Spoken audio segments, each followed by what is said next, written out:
Down at Grow Garden. I am Scarlett. So today I want to talk to you about calendula. Now this little plant here, this is a calendula plant. This plant was actually given to me by a friend. She grew it from seed and she dug it up, or I dug it up out of her garden and I brought it home. Now transplanting calendula is not really the easiest thing. They typically don't like to be moved. So what I did is I stuck it in a pot and left it there for about 2 weeks until it had got over its shock. Because it went through this crazy transition, it didn't really bounce back so well. But what I'm after here are the seeds, so I don't care. So I wanted to take a moment and show you what the plant looks like and also what the seeds look like, because calendula seeds are really unique.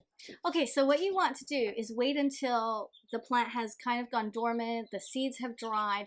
I would recommend putting a little baggie. Do I have one? A little baggie like this perhaps. So you could put it around the actual bloom and then pull it tight or tie it off. And then any of the seeds that do come off and fall are going to be caught in that little bag.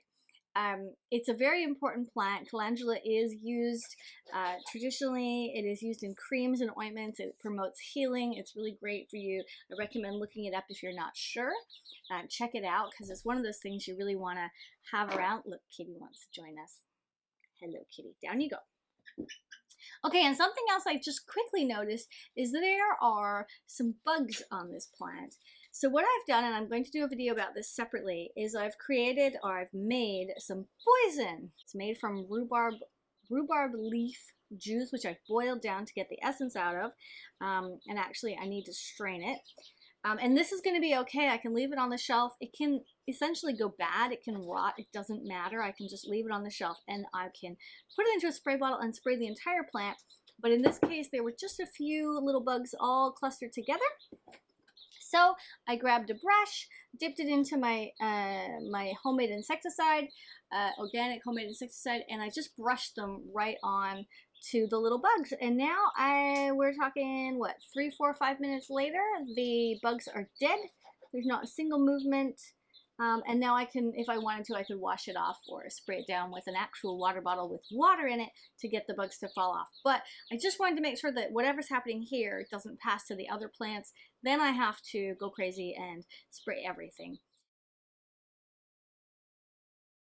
Now, in order to grow this, it's really simple. You can put it on a blotting sheet, put it on a piece of paper towel, wet the paper towel, turn it over, put it into a little dome of some kind and let it sit for a few days, 2 or 3 days, and then plant it. That'll work just to get it going. You can also drop it into soil. You want to barely cover the surface. It's not a big deal. Leave it for a few days, it'll come up in no time. Give it a good amount of sun. Make sure that the soil is always moist. You never want the soil to completely dry out. Preferably the bottom should be nice and moist down here. If the top gets a little dry, it's okay, but you never want the top to be wet and the bottom to be dry, because then your roots, you'll end up with stem rot if that happens. So that's really bad. The whole plant could die, especially when it's a small little guy. Keep it in a sunny place and transfer it outside. They are not going to survive the winter, so if you want to keep it longer, especially if you want to make sure you can collect all the seeds, I would dig it up and bring it inside. Dig it up with enough soil that the plant's not going to notice it's being dug up.